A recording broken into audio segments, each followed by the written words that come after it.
God bless you ma Ekale yes ma. Sherry eko jẹ́ kí n sáré èmi ni mo ń chat ní chat náà ẹ jẹ́ kí n sáré enlighten àwọn èèyàn wa for like 5 minutes. Okay ma. There's a difference between judge and magistrate. Now you understand. Ẹ ṣé ma. Now Sherry àìmọ̀ òfin ó máa ń dààmú a lot of us. Especially in Nigeria àìmọ̀ òfin ó ti affect a whole lot of people. Sherry ní Ọ̀ṣun state. Bẹ́ẹ̀ni ma. Ọ̀ṣun ní 19 judges. 19 àwọn judges don preside on senior matters ní Ọ̀ṣun state 19 ni wọ́n. Now we have that Ọ̀ṣun state has 33 magistrates under our judges. Ẹ má jẹ́ àwọn èèyàn wa mọ̀ pé judge lágbára ju magistrate lọ. Magistrate ni Ayilara is not a judge. Àǹtí mi á dá fún yín ọpọlọ yóò ní ìjọba ẹ máa bá wa ṣàlàyé lọ. Now Ayilara is not a judge. Ẹ jẹ́ pé Ayilara ni judge. Magistrate ni Ayilara. Ká pè magistrate Ayilara. Ayilara AO. Bẹ́ẹ̀ ni. Mr. AO Ayilara. Ṣé Mr. Aláma fi sí? Ní ti George sí àbí? A máa sọ pé Mr. AO Ayilara. Is a Mr. Magistrate ni Ayilara. Ayilara is not a judge. Àṣé mo ti ẹ̀ sínú ẹ̀gán lórí Facebook. George lè ní ìyá wa. Ẹ mọ̀ sọ̀rọ̀ yín lọ. Ẹ jẹ́ kí wàá gbọ́dọ̀ mi lọ. Yes ma. So 19 péré ni judge ti gbogbo Ọ̀ṣun state ní ọ̀jú 19 lọ péré. Obìnrin dẹ̀ ni chief judge wọn lọ́yọ̀ ní Ọ̀ṣun state. Obìnrin ni. A máa lo opportunity yìí láti kọ lẹ́tà sí chief judge lọ́ṣun state kan bá wa rí sí magistrate yìí. Now under magistrate a ní grade 1 a ní grade 2. In fact Ayilara is a grade 1 magistrate. Bẹ́ẹ̀ni grade 1 ni. So I'm telling you now kò nípa agbára kankan kò lágbára tó judges. Àwọn judge pọ̀ dáadáa ní Ọ̀ṣun state. Adúrú láàrin 33 ètò tó convince mi tó gbọ́dọ̀ mi ni pé ládùúgbò Ọ̀ṣun state 33 magistrate kí ló jẹ́ tó jẹ́ pé ọ̀dọ̀ Ayilara nìkan ni gbogbo fáìlì gbogbo àwọn pípọ̀ yìí máa ń láàdì sí. God bless you ma. Kí ló dé 33 magistrates ló wà nínú Ọ̀ṣun state kí ló dé tó jẹ́ pé wájú Ayilara ni gbogbo fáìlì gbogbo àwọn muslim clerics máa ń lọ gbogbo àwọn àpá ọ̀dọ̀ Ayilara ni. Ládùúgbò láàrin 33 kí ló ṣẹlẹ̀ sáwọn 32 tó kú tí wọ́n fi ń gbé fáìlì lọ síwájú wọn. Ẹ ṣé màámi.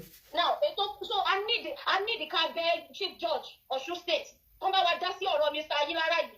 I need the ó ti sọ̀rọ̀ ẹ̀ di judge torí àwọn èèyàn mú àwọn ọmọ ìwọ̀n bá gbára ló wà lọ́pẹ́. Now lórí ọ̀rọ̀ now I will advise mo fẹ́ throw out a few advice legal advice. Yes ma. Tí o gbowó lọ. Now Bintu mo fẹ́ kó counter sue case tó wà nílẹ̀ yìí. Tó o bá lówó bóyá kó wá sórí social media kó bí àwọn èèyàn kan dáwó fún ẹ. O nídìí láti counter sue nǹkan tó ń lọ lọ́wọ́lọ́wọ́ yìí. Now that was an illegal kidnapping. You were lured under the law. For right is illegal under the law. Don't lure èèyàn lọ síbi kan tó rẹ fẹ́ arrest ẹ. It's highly illegal. O nídìí láti jẹ́ kí lọ́ọ̀yà ẹ àbí whoever tó bá advocate fún ẹ cancel ẹ. O nídìí kí wọ́n counter sue. Now mo aṣọ pé wọ́n máa nítorí gbogbo chat ìdájọ́ ní gbogbo bó ṣe pè é nọ́mbà tó pè é chat yẹn wà lọ download gbogbo ẹ̀ your lawyer will put you through. O nídìí láti counter sue obìnrin tó tẹ́jọ́ ní issue yìí. That was an illegal arrest. Ó wà so illegal. Now o nídìí láti lọ sí hòtẹ́ẹ̀lì yẹn ṣé wọ́n ló gba hòtẹ́ẹ̀lì yẹn ni àbí wọ́n. Àwọn ẹ̀ka àwọn olóògbé hòtẹ́ẹ̀lì yẹn fún kó lọ dé síbẹ̀. So lọ sí padà lọ sí hòtẹ́ẹ̀lì yẹn sọ pé kó fún ẹ ní footage hòtẹ́ẹ̀lì yẹn máa ní kámẹ́rà ní kó fún ẹ ní orúkọ àti footage ẹni tó wá sanwó orúkọ yẹn ọlọ́pàá gbọ́dọ̀ gbé. Ibẹ̀ láti máa mú àwọn tó sẹ́ndì contraband sí ẹ. Are you feeling me? O ní ìdàtí counter sue woman yìí. Má jẹ́ kí Kaula lọ counter sue Kaula kò gbọdọ̀ bọ́ nínú ẹ̀. That is illegal. Wọ́n gbé ẹ láì ṣe pé wọ́n invite ẹ láì ṣe pé wọ́n kọ́lá wọ́n pè ẹ kò sí anything wọ́n kò dédé wá gbé ẹ. Náà mo fẹ́ káwọn èèyàn náà tún mọ̀ kankan. Ọlọ́pàá lè arrest èèyàn láì má send fẹ́ pé kò wá. It's possible but not on cases like this. Ọlọ́pàá kó tó lè lọ arrest èèyàn bóyá ní Nàìjíríà láì ṣe pé wọ́n petition ẹ pé kò wá kó yọjú sáwọn.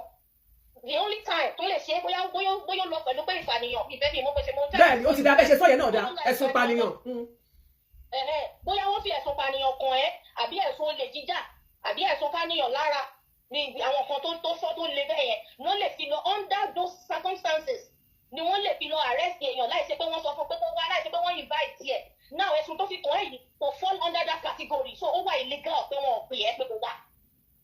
Alright now reason tó jẹ́ kí judge yẹn padà kí magistrate yẹn padà wá jẹ́ Ayilara reason tó fi padà wá ni pé mo wà sure pé àwọn tó lágbára jùlọ tó jẹ́ judges ni wọ́n kọ́lẹ̀ padà pé kí n gbọ́ kí wọ́n ló ṣe é sìn padà lọ́bẹ̀ mo wà very very sure because magistrate lásán ni magistrate ẹ jẹ́ kó wọnú ọpọlọ yín magistrate ní Ayilara ò kì í ṣe judge Ayilara ò ṣe judge now mo tún fẹ́ advice gbogbo ẹ̀yin tí Ayilara ti sentence bóyá Islam cleric ni o gbogbo Islam community ẹ dìde sí ọ̀rọ̀ Ayilara because ó ń bọ̀ àwọn náà dẹ́ẹ̀dẹ́ ó ń dùn wọn yín sí ẹ ṣe bí pé kò kàn yín very soon àwọn people yìí wọ́n strong sí pẹ̀lú wọ́n ṣe ń gbé gbogbo yín láì ṣe pé àwọn ẹ̀sùn ńlá lákọ̀ọ́lẹ̀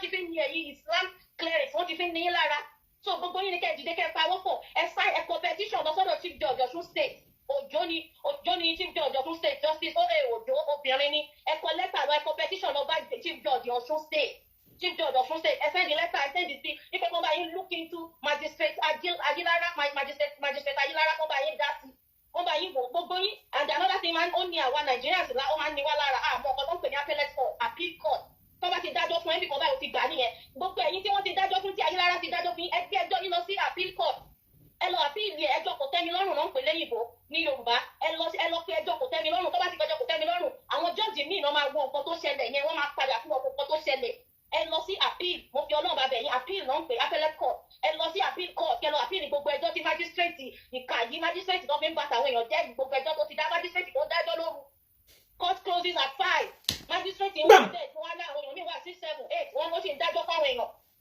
mi understand ẹ kọ lẹ́tà lọ bá justice O.A. Òjó oní Chief Judge Ọ̀ṣun State tí gbogbo ẹ̀yin muslim cleric ẹ dìde gbogbo ẹ̀yin tẹ́ máa ń kóra yín jọ tẹ́ ní group yẹn Islamic group for kìnnìkan Islamic group for kìnnìkan tẹ́ ẹ bá kọ lẹ́tà obìnrin yẹn máa bá yín rí sí Chief Judge Ọ̀ṣun State Justice O.A. Òjó ẹ kẹjọ lọ sọ́dọ̀ ẹ̀ obìnrin yẹn wà very very nice èèyàn Ọlọ́run ni obìnrin Christian ni èèyàn Ọlọ́run ni ẹjọ́ ẹ kẹjọ yín lọ síbẹ̀ ẹ lọ sí appeal court ẹ lọ pé ẹjọ́ kò tẹ́mi lọ́rùn gbogbo ẹ̀yin tó ti ní kẹ́ lọ́ máa sanwó ìyàwó ọ̀tọ̀nà púpọ̀ tẹ́ ẹ ṣe ẹ kó ẹjọ́ yín lọ bẹ̀ ẹ má jẹ́ kó lo Magistrate Ayilara tó fi da gbogbo Islamic community ní irú wọ́n ti nílò wọ́n ti fẹ́ dà yín irú now this is the lawyer ti kí lorúkọ lawyer the charge and bail bí mo ṣe jáde ni pé judge yẹn ti magistrate yẹn Ayilara ti fìlì yìí ti yẹ àwọn èèyàn ti ń pè tó ẹ tẹ náà mọ gan gbogbo ẹ̀yin faceless blog a nídìí yín ẹjọ́ ẹ dìde ẹ má wọrí ẹ lójú tọ́ni wọ̀dí fẹ́ lọ gbé ẹ bá wa dá sí ẹ bá wa kó náà bo Justice Ayilara Magistrate Ayilara ẹ bá wa kó náà bò iná tẹ̀ ń kó bò wọ́n ti ń fìlì ẹ intensify effort yín sódà táwọn tó lágbára máa bá yín dá sí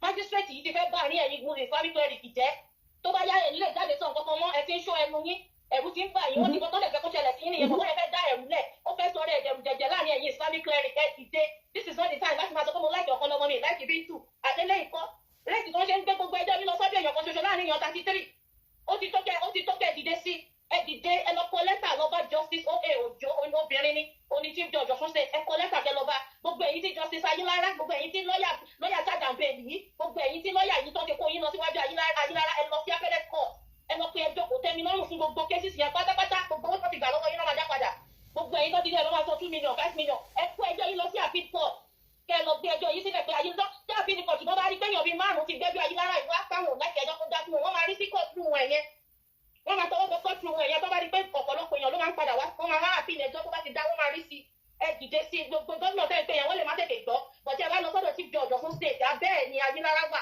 ẹ lọ bá Chief Judge Ọ̀ṣun State Justice O.A. Òjó lórúkọ obìnrin yẹn ẹ lọ bá obìnrin èèyàn dáadáa ni èèyàn tó mọ Ọlọ́run ni ẹ lọ síwájú ẹ téèyàn bíi 5 6 bá kọ petition lọ bá lórí judge kan ṣoṣo wọ́n máa dìde sí wọ́n máa dá sí ẹjọ́ ẹ ṣe nǹkan tó fẹ́ fẹ́ mà. ẹ tí ì lè lọ mà another thing mà tó fẹ́ kẹ́ bá mi clarify wọ́n ní wípé arábìnrin yóò kọ statement kó tó déwájú magistrate. òun náà ni mo ṣe ń sọ ṣó lábẹ́ òfin ṣó possible ó wà bẹ́ẹ̀ ṣé òfin gbà bẹ́ẹ̀.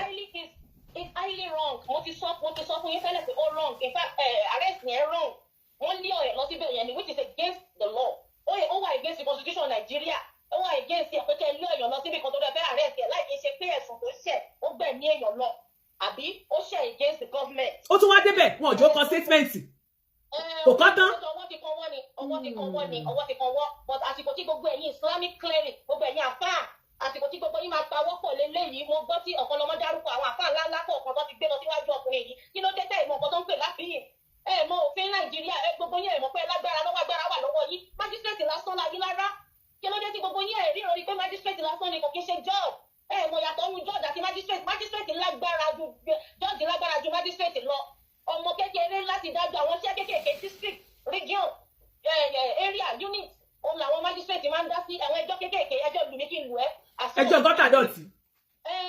assault bátìrì kéékèèké òun náà máa ń dá sí so wáyé tó jẹ́ pé wájú ẹ̀ náà kó àwọn ẹjọ́ yín lọ òun nìkan ṣoṣo dẹ̀ ni ó ṣe jẹ́ wájú ẹ̀ nìkan ẹ tètè dìde 33 ni májísírèètì tó wà nílẹ̀ yẹn ó ti láàrin 33 ó ṣe jẹ́ òbí ẹnìkan ṣoṣo ni wọ́n lọ all the time ẹni ọdún ẹ̀ náà ń gbé yín lọ tó bá mélòó mi ìwájú ẹ̀ ni tó bá mélòó mi ìwájú ẹ̀ láàrin èèyàn 33 kí ló dé tí fáìlì yóò láǹdì síbò mi kí ló dé àwọn questions tẹ́ máa béèrè nìyẹn ẹ tètè ẹ máa lọ sí appeal court bí bàbá wa kan bàbá wa kéwù gbàgbọ́ bọ́n ṣe lágbára tó tọ́ nílà káyè tó ó yà yà mí lẹ́nu pé wọ́n lọ gbé ẹjọ́ wọn náà lọ sí wájú jọ́ọ̀jì yìí wájú májísírèètì yìí ẹ̀dẹ̀ lọ́lọ́ àpíìlì ẹ̀ kí ló dé tí gbogbo yóò mọ̀ ọ́ ẹ̀mọ́ agbára kò tẹ́mi lọ́rùn ẹjọ́ kò tẹ́mi lọ́rùn ní agbára gidigidi nǹkan tẹ́ ń sọ ni pé rárá mi ò gbà ẹjọ́ tẹ́ dá ìkíṣe tèmi mi ò gbà wọ́n wá gbé yín lọ sí ẹni tó lágbára ju ẹni ẹ lọ wájú ẹ̀ jọ́ọ̀jì náà máa gbé wọ́n ṣẹ̀ṣẹ̀ wá gbé yín lọ sí wájú jọ́ọ̀jì májísírèètì lásán láyé lára grade 1 lásán lásán ni kò ní agbára rárá àti rárá mi ìmọ̀ bí tán ló ti lágbára tí lọ́ọ̀yà pẹ́pẹ́ lọ́ọ̀yà gbẹ̀gbọ̀gbọ̀ tó bọ́ta tó tẹnu ẹ̀ ń wá yọ̀ ó dùdùkútù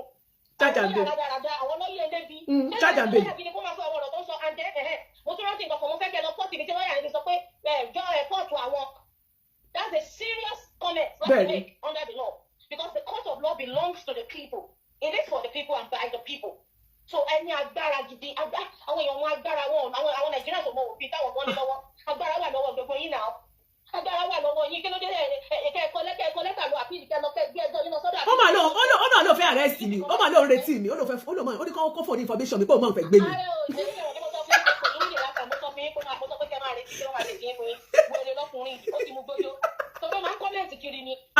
Fracas lawyer ni. Fracas lawyer ó máa ń kọ́ bẹ́ẹ̀ lórí TikTok ẹ máa bá ó máa ń kọ́mẹ̀ntì kiri ni tí ìlú èèyàn bẹ́ẹ̀ yẹn rí gbèsè ayé mi kò ní reputation gidi lọ́jà Liberty you had no reputation I'm telling you right now kò ní reputation gidi láti bí síbẹ̀ yẹn elébi pátápátá ni ṣẹ́rí bí ṣọ́ra ẹ̀ o.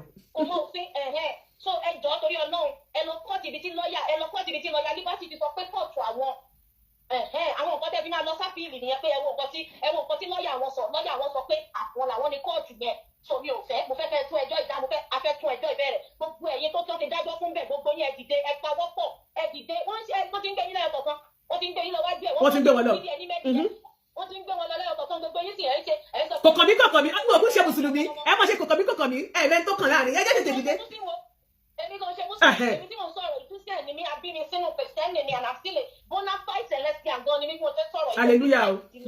so hallelujah dàrí so mo sọ fún yín pé kẹ́ ẹ dìde àánú gbogbo yín ṣe bí wọ́n ṣe mú yín kọ̀ọ̀kan ẹ wọ́n bọ́ ṣe mú yín bí ẹ̀dìyẹ wọ́n á mú yín lẹ́yìn mi tí ìrírí wọ́n á rẹ̀ sí lẹ́yìn wọ́n gbé yín lọ wájú ayélujára lẹ́yìn ayélujára adájọ́ fún yín kẹ́ lọ kó 2 million lẹ̀ adájọ́ pé kẹ́ lọ máa bẹ̀bẹ̀ lórí íńtánẹ́ẹ̀tì kẹ́ lọ sínú newspaper adájọ́ wèrè ẹjọ́ bẹ́rí wọ́n dájọ́ lé gbogbo yín lọ́wọ́ ẹ dìde kẹ́ parapọ̀ this is the time àsìkò lélẹ́yìn ẹ seek retribution ẹ dìde ẹ má sọ pé tó wọ́n kọ́ lọ́mọ ló jẹ̀dí lọ́wọ́ ẹ hẹ́tì ọ̀pọ̀lọmọ àtọ̀rọ̀ ọ̀pọ̀lọmọ kọ́ lélẹ̀ ó máa kọ̀ wọ́n náà lọ́la ó máa kàn ẹ́ ìwọ àpá àbò ń gbọ́ ìtò òròbí yàtọ̀ sí nǹkan tó kàn ẹ́ ó ń bọ̀ wá kàn ẹ́ ẹlẹ́yìn tó máa ń lọ kiri lọ́yà tó ń kọ́mẹ̀tì kiri tó bá yẹ ilé àmà ṣe àwọn tó ń kọ́mẹ̀tì náà á máa rẹ̀ sí àwọn tó ń kọ́mẹ̀tì náà á máa sún wọn lọ sí wájú Ayílára ó ṣe jẹ́ wájú Ayílára nìkan ni èèyàn 33 magistrate 33 láàrin 33 ó ṣe jẹ́ wájú ẹnìkan ni gbogbo yín lọ wájú ẹnìkan ni ṣé kò yẹ kẹ́ ẹ rí pé nǹkan míì ti wọ̀ lẹ́yìn ẹlẹ́kìnní ẹ̀kejì ẹ̀kẹta ni màá ti fura pé kí ló ṣẹlẹ̀ bí báyìí so ẹ ṣe mo kàn fẹ́ gbogbo tí òtí máa yẹn ti ṣe gbogbo tí òtí lọ́ọ̀yà wèrè yẹn ti ṣe ẹ lọ kọ́ bí gbogbo ẹ̀ pátápátá tẹ́tí ẹ̀ rí ó ti ẹ̀ dáràn sọ́dọ̀ ìyálájẹ́ gidi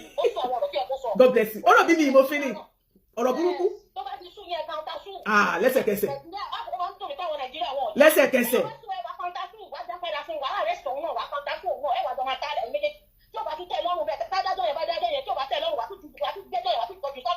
nǹkan tó ń pè ní fight for finish ni àwọn ló wà lẹ́yìn fight for finish ní kẹ́bí ṣe ẹja wọn gbà ẹja ẹjọ́ nígbà kúrò wájú Ayílára magistrate lásán ni kò ṣe judge ẹ ṣe ìyálájẹ. God bless you ma ẹ ṣé thanks for your time. Thank you ma. ẹ ṣé o.